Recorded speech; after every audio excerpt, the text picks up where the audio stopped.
Cuando la gente me pregunta ¿qué haces en minería? Y yo digo, lo que tú necesites. Expansión de márgenes que han tenido las mineras en 6 meses. Claro. Es peña que vive de bocatas Coca-Cola, están mazadísimos, no tienen más que la ESO, cobran un pastizal, claro, y les lanzan desde un helicóptero. En Australia un conductor de bulldozer igual está ganando $100.000 australianos. Bulldozer es ya minería criminal. En plan, minería ya ligada al lavado de dinero, en Sudamérica, minería de narcos, en Colombia. Porque son unos paisajes y además de verdad, es decir, en 300 kilómetros no hay nada. Que me dijo, ¿quieres hacer un podcast? Necesito un compañero. Y dije, no tengo nada mejor que hacer, así que yo voy a seguir los pasos de Rockefeller y Cecil Rhodes. Posiblemente la demanda india de muchos metales se va a notar. Por ejemplo, no se comenta mucho, pero es que la demanda de cobre de India ha doblado en 2 años. Bienvenidos a un nuevo capítulo de Más allá del oro. Hoy estamos con Adrián Godàs. Hola Adrián, bienvenido a un capítulo más de Más allá del oro. Muchas gracias por venir. Sabemos que estás muy ocupado con tu nuevo libro, pero bueno, para quien no te conozca, economista, un máster muy especial en resolución de problemas complejos. Sí. Tienes un podcast desde hace 6 años. Con más de 344 capítulos, casi como el nuestro más o menos. Y nada, cuéntanos, ¿cómo se pasa de ser economista a dedicarte a lo que te dedicas ahora mismo, que es lo que más nos interesa? Por supuesto. Lo primero, muchísimas gracias por la invitación. Y sí, ciertamente, ¿no? Llevo un mes de gira aquí por España con el tema del libro. De gira, como gira, un artista. Ya, como un artista, tal cual. He estado ya por toda España. Y sí, como bien dices, sí, yo soy graduado en Economía después de terminar la... ¿Qué años tienes primero de todo? 26. 26, vale. Recién cumplidos.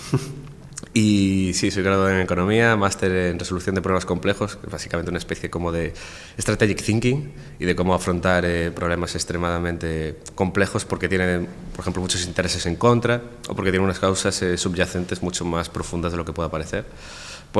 Sé que te llama mucho la atención, así que... Sí, si lo hemos hablado antes, pero luego hablaremos en ese máster porque me alucina. Sí, y también soy CFA Charter Holder. Recientemente también. Me lo han dado el lunes, literalmente el lunes. Nivel 3, ¿no era? Sí, o sea, después del 3... El máximo. Sí, claro, o sea, ya he terminado, además de justificar ya los años de experiencia, el título universitario y demás, y ya tengo el charter oficial terminado. Y cuando descubrí mi pasión, yo me empecé a interesar por el tema de las finanzas cuando tenía como 15 o así. Y con 18 o 19 descubrí que mi pasión era la minería. Tuve esa suerte de descubrir la pasión muy pronto. ¿De alguna manera en especial? ¿Algún familiar o simplemente apareció? La gente dice, ¿es por Galicia, algún tema minero o algo de la familia? No, para nada. Estaba en la carrera y coincidió que, claro, era 2016 o por ahí, que era el bottom del market, de las commodities que llevaban colapsando ya varios años, era el bottom del mercado y había muchos fondos invirtiendo en tema de materias primas para apostar ahora al alza. Entonces, claro, yo me interesé, empecé a mirar el sector y demás y empecé a ir a conferencias mineras, a hablar con inversores, directivos y dije, me encanta. O sea, gente campechana, buen humor, viajar, el tema de la geografía, minas en sitios alejados. Dije, esto es para mí.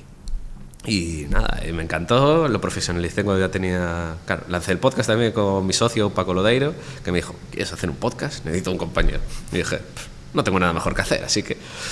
Nada mejor que hacer, pero estoy haciendo económicas de mientras, sí, ¿no? Sí, y claro, mientras estoy en la carrera tal, empezamos, Value Investing FM, claro, número 1 en finanzas ahora y business, porque fuimos los primeros prácticamente. Literalmente creo que fuimos el primero o segundo podcast de bolsa en España. Cuando tenía 20, que fue durante el cierre del COVID, en 2020 con el lockdown, lancé mi propia empresa, ya profesionalizada de tema de minas, que es Godàs Research. Lancé cuando tenía unos 22 años, durante 2020, que básicamente empezó sobre todo haciendo análisis del sector minero, análisis de empresas, comentarios de mercados de commodities. Empresas rollo cotizadas, sí, cotizadas, sí, ¿vale? Normalmente cotizadas, análisis de empresas. Y luego bajo ese umbrella, bajo esa empresa, empecé a hacer otro tipo ya de expandir el negocio, consultoría para fondos, family offices, valoración de todo proyectos. Todo relacionado con minería. Sí, todo con minería. Vale. Por ejemplo, un poco también de intermediación, compra-venta de proyectos, de licencias, un poco también de commodity trading. ¿M&A también hacías alguna? He hecho un poco de valor, sí, de firmar NDAs, comentar y ayudar a proyectos en plan de intermediación, buscar compradores, posibles valoraciones. por ejemplo, me he encontrado algún caso de los que he ayudado de, oye, creo que no lo estáis enfocando bien, estáis tratando mucho más el development, creo que había que afrontar más el ángulo de la exploración. O sea, como muchos servicios anexos en relación con la minería. Sí, entonces cuando la gente me pregunta, ¿qué haces en minería? Yo digo, lo que tú necesites. Vale. ¿Qué necesitas? ¿Quieres comprar lingotes de oro? Te busco un refinador. ¿Qué necesitas? ¿Valoración de un proyecto?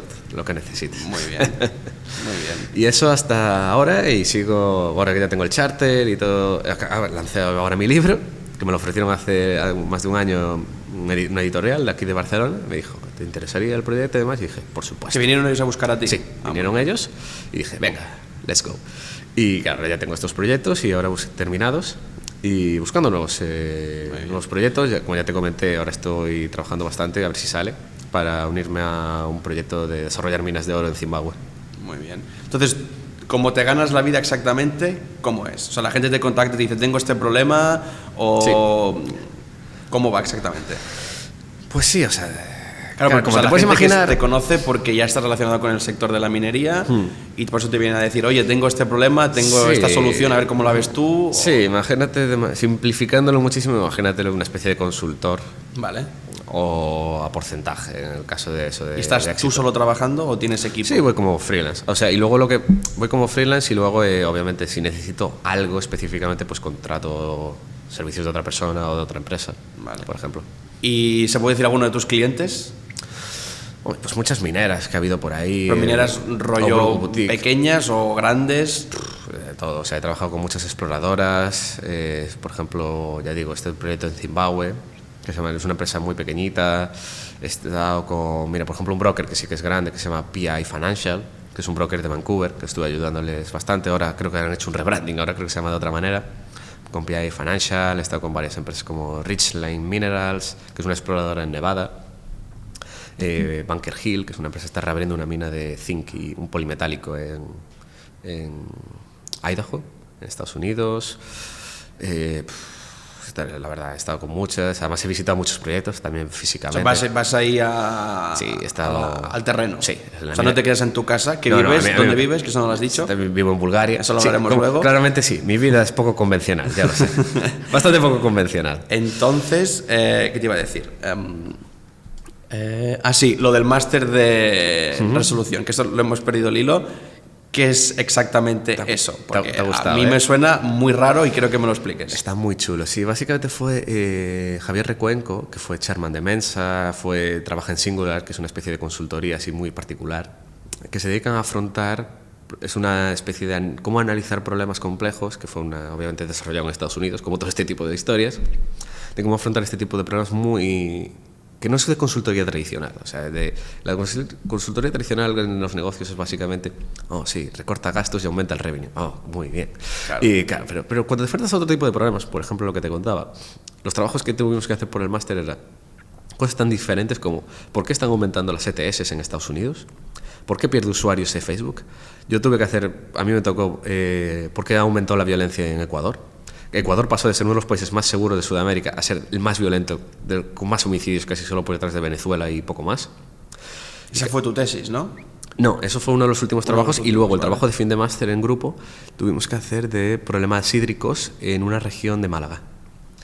Entonces, o sea, son cosas muy distintas. Tocas todos los palos de sociología, de psicología, hídricos. Es que tienes que afrontar todo eso. En el caso, por ejemplo, del problema hídrico, claro, tenías el choque de los agricultores que plantan aguacates, que chupa una cantidad de agua espectacular, con el turismo, que también necesita piscina, necesita agua. Los campos de golf, todo eso.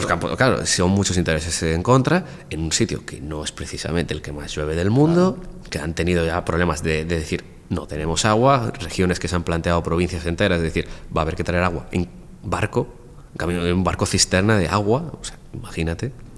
Entonces, claro, ¿cómo afrontas eso? Y quedó un trabajo muy, muy interesante. A ver, si hay alguno de Málaga que lo quiera, que me avise. ¿Cobrarás por eso? Por amor al arte, pero bueno, fue bastante por amor al arte. ¿Por qué estás en Bulgaria?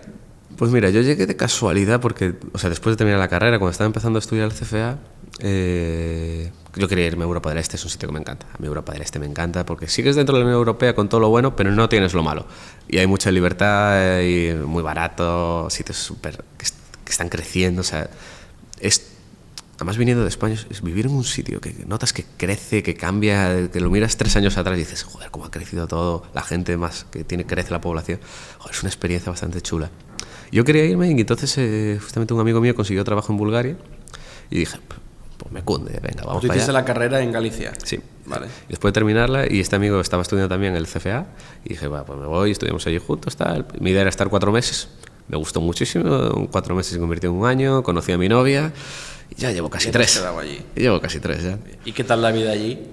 Muy bien, o sea, yo muy contento. Piensa que en verano te coges el coche de 2 horas, estás en Grecia, en una playa griega, en un pueblito precioso, barato, desconocido, porque claro, las islas griegas pues claro, están muy masificadas, pero por ejemplo la parte norte, la zona de Halkiliki, que se llama que es como una península de 3 patas, no es tan masivo y tienes zonas espectaculares. Te puedes imaginar en Grecia, te enseño fotos de las islas como Tasos, que es increíble.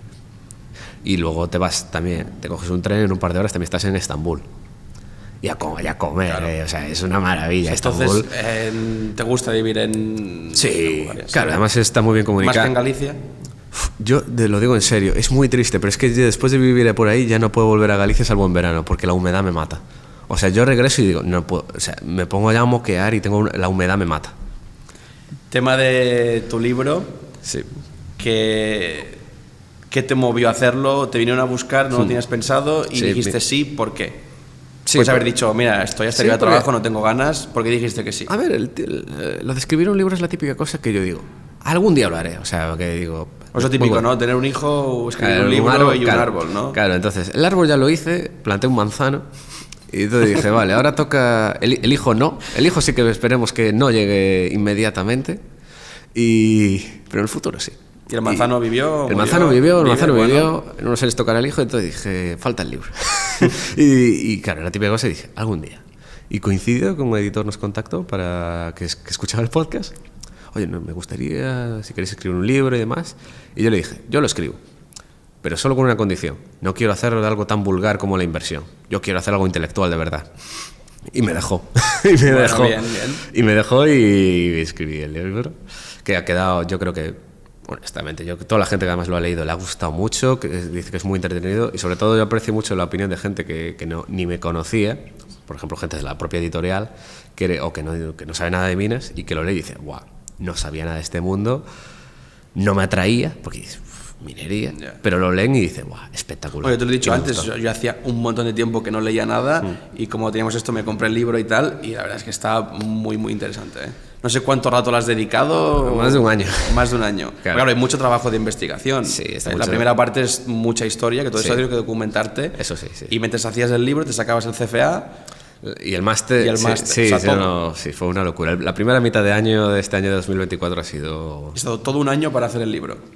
ese tiempo mínimo. O sea, normalmente un libro de no ficción te lleva 1 año, 2 años. Por si hay alguno que pretende escribir un libro, que lo sepa. Yo eso considero que lo he escrito bastante rápido, ¿eh? Pero en menos de 1 año es imposible. Y tema viajes y tal, durante este tiempo que estás escribiendo el Sí. libro y tal, has tenido que ir a terrenos a ver. ¿Y qué tal? Me canso de pensarlo. O sea, yo digo, qué peñazo ir a... Odio los aeropuertos. Es que odio los aeropuertos y tengo que viajar un montón, pero me da una pereza. Y sí, viajo mucho. He viajado mucho. Solo este año he estado, por ejemplo, en una conferencia minera en Riyadh, en Arabia Saudí, porque Arabia está abriendo el país a la minería, atrayendo inversiones y demás. Entonces han montado el Future Minerals Forum. Muy interesante, la verdad. Sí. Y además es toda una experiencia. Ir a Arabia Saudí, claro, es otro mundo. Es que, claro, te sales de Europa y es que es otro universo.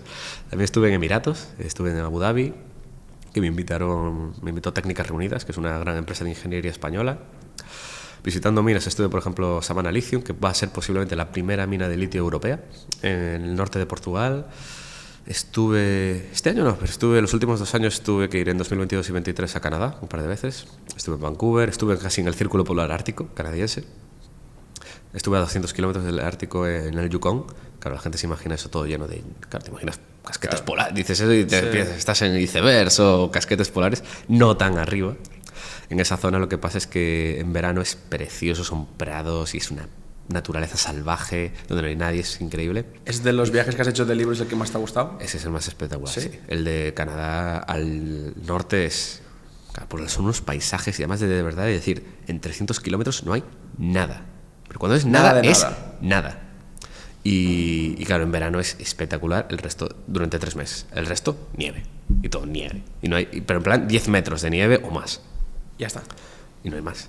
Y alguna casa de algún cazador que habrá por ahí, claro, y poco más. No, es que en el Yukon todo el mundo, creo que es el 90% de la población vive en una ciudad, que es la capital, que es Whitehorse, y ahí vive todo el mundo. Y son 40.000 tíos. Todos. Y todos viven ahí. Todo lo demás es peña que vive en su casa, ahí en medio de perdido. Es toda una experiencia, o sea, y literalmente yo he estado en zonas que literalmente hay, en el pueblo, hay casitas de verano, es en British Columbia, y que hay un fulano que vive 12 meses. Y solo hay un tío en el pueblo que vive los 12 meses. El resto solo va en verano desde Vancouver. ¿Solo? Claro. Y está allí todo solo, el año. Y él se vive con su mujer y son los únicos que viven todo el año ahí. O sea, es todo, ¿Y qué hay que hace vivirlo. esa persona para sobrevivir ahí? Le da servicios y ayuda a los mineros que van por ahí. Como el siglo XIX, prácticamente.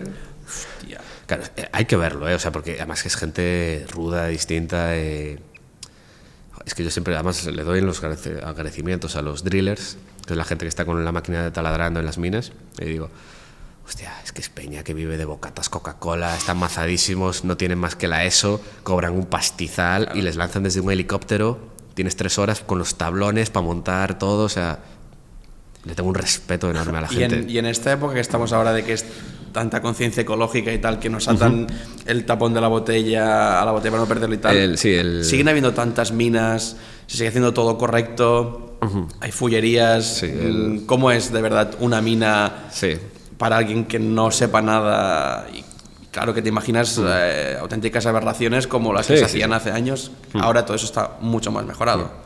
Pues muy buena pregunta, la verdad. Ahora que estoy haciendo entrevistas para medios y demás, todo el mundo me pregunta lo mismo. Es la pregunta más recurrente. Y yo te diré que hay de todo. O sea, el sector ha cambiado muchísimo con las décadas y es lo que yo llamo en el libro minas buenas y minas malas, que al final, por una parte, ha cambiado muchísimo el sector. Tiene una tradición, obviamente, durante la mayor parte de la historia los trabajadores en las minas eran literalmente esclavos y convictos. Luego pasó a ser más gremial, de obreros, y hoy en día ser minero en el mundo desarrollado es muy buenas condiciones. Si te empiezo a decir salarios de conductores de bulldozer... Dilos, si se puede decir, te lo digo. En Australia un conductor de bulldozer igual está ganando $100.000 australianos. Bulldozer es... El megacamión este gigante que se ve en las minas. Que la rueda es más alta que tú, ¿no? Que el camión mide el tamaño de una casa. Sí. $100.000. Australianos, sí.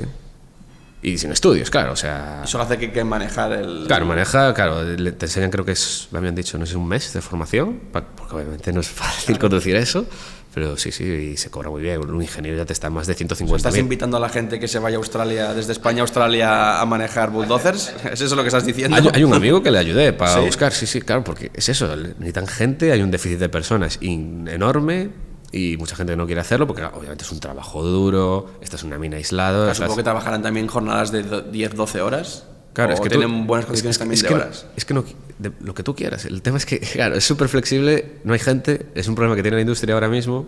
Pero bueno, eso ya se sale del tema, pero que falta mucha gente porque pasa lo mismo que con los fontaneros, en plan de que toda la gente que queda es mayor. Claro. Entonces, claro, no hay gente joven, hay mucho déficit de muchos puestos, y claro, hay unos sueldos increíbles, condiciones muy buenas, estás igual 2 semanas en la mina, 2 semanas en tu casa, y entonces, claro, pues ¿qué haces? Pues haces unas horas extra y te pagan el doble por la hora extra, o sea, hay gente que saca mucho dinero. Entonces, pero mucho dinero. La idea esta de que las minas son esclavas y todo esto, ya no están así. No. En el mundo desarrollado y las grandes minas industriales, por ejemplo, las minas, imaginemos en Sudamérica o África, operadas por empresas extranjeras, que son mayormente canadienses y australianos. Casi toda la directiva, el mercado de capitales y más, Canadá, Australia y Londres, son todos... Y todo lo que operan por ellos son minas industriales grandes, muy serias, súper tecnificadas, llenas de sensores, alarmas, maquinaria diseñada en Alemania, Italia, generalmente con muy buenas condiciones. Incluso en el mercado emergente, el salario siempre de un minero suele ser mayor que la media nacional. Además se desarrolla en zonas rurales, o sea que yo es una cosa que siempre digo, es que además estás desarrollando zonas que de otra manera puedes estar seguro que no habría nada. Y claro, pero por otro lado, en muchas zonas sí que sigue habiendo una minería artesanal en muy malas condiciones, sobre todo eso, en muchas zonas aisladas de Sudamérica. Artesanal significa que no hay bulldozer. Sí, la definición de minería artesanal, cada país tiene la suya, pero es básicamente lo que lo define, es como lo típico de No sé definirlo, pero cuando lo veo, sé qué es. Vale. Sobre todo se caracteriza por mucha intensidad de mano de obra, no tanta maquinaria, pero claro, ¿dónde está la línea? Unas excavadoras, un par de camiones, ¿eso qué es? Eso ya podría ser semi-industrial. Entonces ahí, claro, tienes todo un abanico de grises, desde la minería industrial grande, tecnificada, hasta eso semi-industrial, con licencia, regulado, como puede pasar, por ejemplo, mucho en Ruanda, que usan ese tipo de semi-industrial y está todo con licencia y tal, con excavadores. Claro, luego ya te vas al Congo, la profundidad de Colombia, que eso ya es muy artesanal, casi pico pala y dinamita. Ahí ya hay una escala de grises que, vamos, eso da para muy mucho. oscuros. Eso ya da para, claro, porque tú tienes la minería artesanal, hay un 20%. Bueno, para empezar, la minería artesanal, en el oro, el 20% del oro mundial es artesanal. De ese 20, el 20%, otro 20% dentro de ese 20 es regulado. O sea, que aunque la gente que lo correcto. vea, que está correcto, o sea, ¿Vale? Aunque se vea así como totalmente muy lícito y todo sí, genial. que aunque se ¿vale? vea como muy chapucero, Es en plan, dos excavadores, no, tienen su número de registro y papeles. Claro, luego hay más de otro 80%, otro 70%, que es una escala de grises de gente que está así con una excavadora o muy artesanal, pero que es, en plan, dos familias, un pueblo, que son muchas veces analfabetos, que claro, es que no se pueden sacar las licencias, porque es que no saben literalmente ni leer, o no saben hacer un estudio de ingeniería básico. Entonces, claro, tiene mucha gente que es lo que llaman formalizables, lo que llaman la OCDE también minería legítima, es decir, que están trabajando y no molestan, o sea, que tampoco tienen niños, que cumplen, que no contaminan ahí tirando cianuro, pero que tampoco tienen papeles. Entonces, claro, son ilegales, pero claro, entramos en una escala de grises de gente pues que bastante complejo determinarlo exactamente. Muy gris. Entonces, claro, hasta luego ya lo último de final, que ya es muy minoritario, pero que es lo que acapara la parte de focos, que es ya minería criminal. En plan, minería ya ligada al lavado de dinero en Sudamérica, minería de narcos en Colombia, minería en el Congo, pues eso, artesanal con niños y este tipo de historias donde prácticamente sí, están a punta de rifle de guerrillas. Por ejemplo, en el Congo, muy común, de ciertas guerrillas militares. Que están a punto sigue de existiendo todo eso esto, sigue ¿no? existiendo. En zonas ya cada vez menos, por suerte, pero sí, en zonas del Congo, por ejemplo, a punta de rifle de... Lo más chocante que has visto de todo esto. O sea, yo personalmente no lo he visto. Sí, por suerte, no he tenido que llegar a ver eso. De lo más chocante, pues sí, posiblemente historias que pasan en el Congo de niños trabajando en zonas de Colombia que usan cianuro, mercurio todavía. Claro, el mercurio no es precisamente lo más limpio del mundo, es extremadamente tóxico y que se sigue la amalgama esta, ¿no? La amalgama, exactamente. El mercurio, por una reacción química, come la plata y el oro, como lo absorbe, entonces permite sacarlo de la roca y luego tienes esa amalgama, lo calientas y solo queda el metal puro. ¿Lo calientas con fuego? En horno, sí, en horno se puede calentar. Y eso se hace vapor. Y se evapora, claro, respiras mercurio. Bueno, respiras y se va... A la atmósfera. Claro. O sea, no es, en no esa es atmósfera hay mercurio. Claro, entonces hay zonas como por ejemplo la zona de Segovia en Colombia, que es literalmente el río tiene mercurio, mueren los peces, la gente está toda intoxicada. Es que es de los metales más tóxicos, ¿no? Sí, el mercurio es de lo más tóxico, sobre todo no tanto en trabajar con ellos, se puede tocar y no pasa nada, es el tema de los vapores. Pero claro, funciona muy bien, es muy básico y claro, está en medio de la selva, ¿cómo vas a controlar eso? Yeah. O sea que en términos generales ya no es lo que era. Ya no es lo o sea, que era. todo mucho sigue más pasando, controlado y más regulado. Claro, sigue pasando, pero cada vez más minoritario por suerte. Claro. Ahora, tema coltán, que he visto varias noticias de que es un metal un poco complicado y todo esto. Sí. ¿Qué opinión tienes de todo esto? Sí, el caso del coltán le acapara muchos focos, ahora ya cada vez menos, y también tiene sus motivos de por qué acapara menos y los tuvo en su momento. El coltán es un mineral que es columbita y tantalita. De ahí viene coltán. Lo que interesa del coltán es el tantalio, que es un mineral extremadamente raro, apenas sale 2 partes por millón en la corteza terrestre, es rarísimo, tiene unas propiedades físicas extraordinarias de temperatura, de resistencia al calor, y fue la clave para miniaturizar los componentes electrónicos, televisores, móviles y demás, lo que ha permitido hacerlos más pequeños, principalmente el tantalio, aparte obviamente la propia ingeniería y tecnología. ¿Y qué sucede? Pues que claro, es muy raro y se extraía de toda la vida normalmente de minas de Australia y de ciertas minas de litio, estaño y demás, que aparece también el tantalio en muy bajas concentraciones, pero aparece algo. Y el problema es que cuando estaban haciendo el mercado de litio hace un par de años, hubo varios que se cerraron o que dejaron de recuperar tantalio porque no les salía, no compensaba, tener que montar todo un circuito para recuperar y demás. en tan poca cantidad. Entonces, ¿qué pasó? Pues que de repente desapareció el mercado de tantalio, cayó la oferta de las minas australianas y entonces apareció África como solución alternativa. Y claro, es muy raro, y de las pocas zonas que se ha encontrado que hay gran abundancia de tantalio en el mundo es el Congo. Especialmente, además, es que no sé, parece designios del universo que acabó en la peor zona del Congo, porque ni siquiera es la zona aún más desarrollada, controlada, que es Katanga, que es donde están las minas de cobre, por ejemplo, del sur. No, tocaron en la zona noreste, la frontera de Ruanda, Uganda y demás, que es lo peor. Las zonas de North Kivu, South Kivu, que es pura selva, pura montaña y todo tomado por guerrillas en muchos casos, y que han utilizado, claro, a punta de rifle, extracción de coltán. ¿Literal a punta de rifle? No, a punta de rifle, cuando te estoy diciendo, es como no lo saques, está un tío con una AK detrás tuya viéndote, pero literal. Y muchas veces se sabe que no es solamente, es que además la situación es tan complicada que muchas veces no es la propia guerrilla, es que muchas veces también nacieron los llamados Mai Mai, que son una especie de automilicias de defensa que acabaron derribando en señores de la guerra. Muchos de los señores de la guerra de África nacieron como milicias de autodefensa, y claro, como el líder dijo... Pues se han convertido y se convirtieron en su propia milicia, en señores de la guerra, claro. Y muchos de los señores de la guerra, que se suele pensar, nacen por eso, por milicias de autodefensa. O se sabe que en el pasado incluso el propio ejército congoleño se ha aprovechado de ello, porque claro, el ejército del Congo no cobra muchas veces, no les llega el sueldo, entonces apunta de cómo lo consiguen. Claro, esto además me lo dijo un ingeniero. ¿Qué tiene el militar si no cobra? El uniforme. Y el rifle. Exactamente. Entonces, si tienes el uniforme, tienes poder. Claro. Y a punta de pistola también se ha dicho de que el propio ejército ha forzado gente. ¿En serio? Terrible.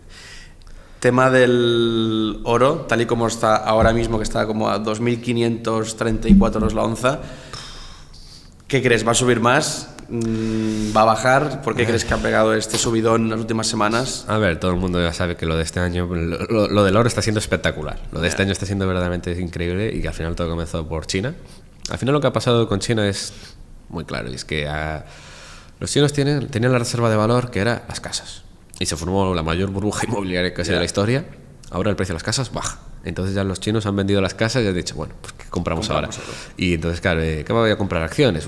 Eso no sé cómo funciona. O hacen gambling con las acciones. Físico, ¿no? Claro, a ellos les gustan cosas físicas. De hecho, por ejemplo, toda la burbuja inmobiliaria de Vancouver fue por chinos comprando casas. Entonces, claro, uno de los motivos que se ha puesto de moda allí ahora es comprar oro. Y están comprando oro a mansalva. Además, eso nos hemos encontrado a la vez con problemas de inflación, con ya Estados Unidos y Europa y el mundo volviendo a bajar tipos de interés. Claro, tienes bajada de tipos de interés. Los chinos, que desean todo claro, son más de 1.000 millones de personas de repente queriendo comprar oro. Claro, mucha gente. India cada vez tiene más dinero. Y en India el oro es sagrado, prácticamente. He hecho una cosa muy curiosa que siempre cuento. Es que China e India fueron de los pocos países que nunca valoraron el oro como dinero. Solo como joyas, como ornamentación. Ellos siempre usaron plata, porque el oro era como una cosa de nobles, artístico, ¿cómo vas a usar esto para comerciar? Que esto es de plebeyos. Entonces siempre se ha guardado como reserva de valor, entonces ahí es muy valioso. O sea, tienen una gran apreciación por el oro y cada vez van a tener más. Además, de hecho, posiblemente la demanda india de muchos metales se va a notar. Por ejemplo, no se comenta mucho, pero es que la demanda de cobre de India ha doblado en 2 años. Y son más de 1.000 millones de personas. Sigue siendo un porcentaje bajo de la demanda mundial, pero si dobla cada 2 años, claro, en una década verás lo que es. ¿Haces apuestas de hasta dónde va a llegar el precio de la onza? ¿De oro? ¿Hasta diciembre? ¿Tienes... Hombre, es que si trazas una línea recta, enseguida va a estar en 3.000, pero vamos, yo esperaría... Mójate, y yo digo que va a estar en tanto. Nah, yo creo que tarde o temprano se tendrá que calmar y aguantar un poco, unos meses por lo menos en 2.700. Yo además, que a mí me gusta mucho la minería de oro y tengo muchas acciones en oro, vamos, la expansión de márgenes que han tenido las mineras en 6 meses... Claro. Pues sus gastos fijos son los mismos, pero lo que extraen vale mucho más. Es que te caes para atrás la expansión de márgenes que ha habido en muchas mineras. Entonces, yo lo firmo, con que se quede 2.700 así un añito, ya encantado. ¿Apuestas 2.700? Lo voy a dejar apuntado, Yo creo que... Sí. Yo creo que sí. Yo creo que los va a aguantar. Y si hay una corrección... Yo, por ejemplo, ya no creo que va a volver a... Igual es un poco risky, pero yo no creo ya que vuelva a bajar de 2.500, por ejemplo. ¿No? ¿Tú crees que ahí ha hecho resistencia y ya de ahí para arriba? Puede corregir y tal, pero yo no creo que vuelva a bajar ya de 2.400, 2.500, yo creo que ya no... ¿No? Yo creo que puede corregir, pero de 2.400, por ejemplo, yo ya no creo que baje. ¿Tu metal preferido? El estaño, ¿Sí? lo tengo clarísimo. ¿Por qué? Si solo sirve para hacer soldaduras con el... de esto. Claro. ¿Y te parece poco? Literalmente. Bueno, sí, a mí me gusta más el oro. No, a ver, el oro juega en otra... Sí, pero es que eso es lo que pasa. Yo siempre digo, el oro no es una commodity. ¿No? ¿Sabes por qué? ¿Por qué? Porque el resto funciona por oferta y demanda. El oro es una divisa. No es lo mismo. Sí, vale. No es lo mismo. Buen punto, sí. El resto es oferta y demanda. Construir puentes, el oro no. El oro es una divisa, es una reserva de valor. Es completamente distinto. Y entonces, ¿el estaño Total, por qué? sí, el estaño. Por eso el oro yo siempre lo categorizo aparte. Siempre hay que tener un poquito de oro en cartera. Yo siempre lo recomiendo. ¿Cuánto tienes tú en cartera de oro? De oro, un 10 o algo así. 10, vale. Un 10, yo siempre digo, hay que tener un poquito de oro siempre. Eso de seguro. se recomienda entre un 5 y un 10 Por de eso. tu patrimonio. Es lo que se recomiendan los expertos, ¿eh? Por eso siempre. Disclaimer legal, pero... Vale, no recomendación de compra. Pero sí que tener un poquito de oro yo siempre creo que queda muy bien en la cartera. Bueno, el estaño. Total, sí. El estaño yo creo que es el que va de los metales, quitando algún metal muy pequeñito. Yo creo que de los grandes va a ser de los que tenga un más imbalance de oferta o demanda. En plan, porque la demanda es pura electrónica. La mitad, más de la mitad son las soldaduras de los chips. Claro, que los coches hoy en día, de los coches eléctricos, ¿qué son? Son ordenadores, es todo electrónica. Todo el Internet de las cosas. Ahí están montando plantas de procesadores, los de TSMC y demás en Arizona, Ohio, Alemania, en Taiwán, Entonces la Japón. gente necesita estaño. Todo eso necesita estaño, claro, para las soldaduras de los chips. Y a la vez la oferta está extremadamente constreñida porque no hay casi proyectos, no se ha explorado, es un mercado demasiado pequeño para que muchas empresas grandes se puedan meter. Yo lo veo clarísimo, por el mercado del estaño. De hecho le preguntaron, por ejemplo, me emocionó muchísimo escuchar eso, a uno de los fundadores de Orion, que es el mejor private equity de minas, que se centra en comprar minas enteras, o sea, a lo grande, y financiar con deuda. El mejor private equity son americanos, y le preguntaron a uno de los fundadores, si pudieras tener un activo minero, ¿qué tendrías? Y respondió, un stream sobre el mercado de estaño. Un stream que es una especie como de royalty, un acuerdo de... Tienes el upside pero no el downside. Básicamente que no... Si hay sobrecostes y demás, que no te afecta. Vale. Una especie de royalty del estaño. Y dijo eso y yo dije, pensamos igual. Aparte de lo que has dicho de que tienes un 10% en oro, ¿qué más inviertes? Pues obviamente es un poco de estaño, tengo también algo de petróleo, yo tengo bastante diversificado por commodities. Pero digo, el petróleo no tienes el barril en tu casa. No, obviamente no, tengo acciones de alguna petrolera que me gusta. Pero sí, por ejemplo, del estaño, a mí una empresa que me gusta mucho se llama Alfamin, que está allí en el Congo, es el mejor activo de estaño del planeta. Es una mina espectacular. ¿Cómo participas tú? ¿Cómo compras acciones de una empresa congoleña? No, o sea... ¿Cómo llegas ahí? No, Vas a África con los billetes y dices, toma, te compro aquí, dame papeles. ¿Qué va? ¿Cómo lo haces? Es una minera cotizada en bolsa que cotiza como todas las mineras. ¿Pero en qué bolsa? ¿En la bolsa del Congo? Canadá. Vale. No, en Kinshasa no cotiza. Al final es lo que digo, casi todas las mineras industriales cotizan en la bolsa de Canadá o la bolsa de Australia. Vale. De hecho es muy divertido porque esta está domiciliada, cuando sacas el informe del broker, pone que tienes acciones en las Islas Mauricio. Y todo el mundo que me ha preguntado dice, claro, tío, ¿por qué de repente me parece Mauricio? Que tengo? Claro, porque es donde está realmente domiciliada la empresa. Como curiosidad, casi todas las empresas africanas, el holding está en las Islas Mauricio. Por eso es el país más rico de África también. Tiene sentido. Sí, son acciones normales que puedes comprar en cualquier broker, de giro, Interactive Brokers, se puede comprar acciones. ¿Qué más tienes? Aparte de Alfamin, pues mira, alguna de oro. Hay empresas de oro muy, muy, muy interesantes. Por ejemplo, ya digo, voy a trabajar ahora con una de Zimbabue que se llama Pambili. Es menana, vale como 3 millones. O sea, vamos a tratar de hacer un turnaround y darle vuelta a la empresa. ¿Y eso también está en la bolsa de Vancouver? De Canadá, sí, en Toronto. Luego, algunas de oro también que me gustan. Hay productores muy interesantes. Por ejemplo, Aura Minerals en Brasil. Tienen varias minas. Está gestionado por un billionaire brasileño. Entonces, se nota porque lo típico de el ojo del dueño engorda al caballo. Sí. Eso es completamente verdad. En minería es completamente verdad. Hay un billionaire que tiene el 58% y se nota que el management no anda con bullshit. Otra que a mí me gusta, pero esa ya es muy peligrosa, más peligrosa, que se llama West African Resources, que tiene unas minas en Burkina Faso. Y claro, ha habido mucho ruido, que si las iban a nacionalizar, porque el presidente del país, que es un teniente coronel, otro señor de la boina, pues claro, salió en la radio un fin de semana y claro, le sacaron de contexto 4 frases y cayó un 20% en un día, pero ha rebotado y ya está como antes, porque yo ya dije que aquí no va a pasar nada. Pero sí que hay un riesgo ya jurisdiccional más grande. Pero vamos, y luego hay minas más grandes, más serias, tipo Agnico en Canadá, Ya muchísimos más grandes. Vale, entonces minas lo tienes cubierto, petróleo has dicho también, ¿qué más? Pues casi todo lo que tengo es eso, minas... Todo en acciones. Sí, y luego No bueno... tienes pisos, no tienes criptos... Yo soy un jovenzuelo, a mí eso de los pisos... Yo soy un jovenzuelo, bueno, soy un viejo joven, pero no soy de andar jugando a las casitas y criptos y cosas ¿No? estas. No, eso no es para mí. Yo luego, hombre, lo que tengo también muchos proyectos en plan privados, con los que estamos desarrollando en privado y demás, participaciones en empresas privadas. De por no ejemplo. cotizadas. Claro, que no están cotizadas Vale. todavía. Alguna bastante chula, estoy pensando... Había una, pero me estoy pensando en la otra. Ah, sí, una súper interesante que están buscando cobre en Sudán. Risky también, muy divertida. Es una historia muy divertida. Es prácticamente la única empresa extranjera que hay en Sudán y Etiopía.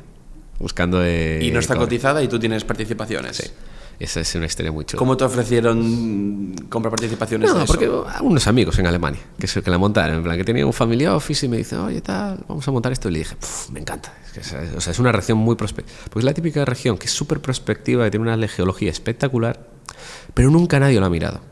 Y es increíble. Por ejemplo, te cuento una anécdota de esta empresa que literalmente estamos buscando cobre, bueno, un par de depósitos que se llaman VMS, pórfidos, que son un tipo de yacimientos. Estaban buscando, claro, en medio del desierto, en la zona del Mar Rojo de Sudán, que es una zona la más segura del país, por así decirlo, está más alejada del conflicto, y que literalmente estaban buscando, se les acercó un tuareg, así tapada y demás, y dice, hola, extranjero, he encontrado esta piedra, ¿te puedo ayudar? Una piedra verde. Y dice, hostia, pero esto es todo cobre. Y dice, ¿dónde has sacado esto? Tal. Le pagaron algo, se fueron a buscar, literalmente encontraron un depósito de cobre así, expuesto debajo de la arena, el desierto. Y así cogía que lo veías. O sea, ves claro, porque cuando se oxida se pone verde. Literalmente todo, lo veían de cobre. Claro, luego lo investigaron, tampoco era muy rentable y demás, pero era de menor grado del esperado. Pero vamos, que lo que quiero decir es que literalmente viene la gente, coge, lo ves. O sea, la facilidad de encontrar cosas ahí Cobre a puñados. que sí que es increíble. Claro, ese ya digo, especialmente, pues esto era de menor grado del esperado y demás, pero que, vamos, que la prospectividad de la zona es increíble. ¿Cómo te ves tú en un futuro? ¿Te ves con tu propia cotizada en la bolsa de Vancouver? Por supuestísimo. ¿Sí? Por supuestísimo. Con mi propia mina, ¿Sí? obviamente. No, ¿de verdad? Por supuesto. ¿Sí? No estoy de broma, obviamente. Yo voy a seguir los pasos de Rockefeller y Cecil Rhodes. O sea, tú te ves teniendo tu propia mina, tu propia tal, o sea, una explotación muy tocha. Obviamente. ¿Sí? Obviamente. Mis ídolos son Rockefeller, Napoleón y Cecil Rhodes. Voy a seguir sus pasos. Muy bien, hay que tener claro el futuro, está claro. ¿Y cómo vas a conseguirlo? ¿Tienes ya plan de acción? No. No, saldrá solo. Saldrá solo, estoy ¿Sí? convencido. ¿Tú crees? Hay que dar pasos poco a poco. Ya digo, ahora igual pues me vuelvo director, entonces voy haciendo pinitos poco a poco en los BOAR y siguiendo haciendo network. Muy bien, muy bien. Bueno, pues nada, por mi parte ya está todo hablado. Ha sido un auténtico placer estar contigo, más sabiendo la agenda tan apretada que tenías de hablar de tu libro. Esto ya parece el hormiguero presentando libros de escritores. Nada, muchas gracias por todo y a ver si nos vemos pronto. Muchas gracias a ti por la invitación de nuevo y nada, ha sido un placer. Espero que os haya gustado este último capítulo y os vemos en el próximo. No, maravilloso.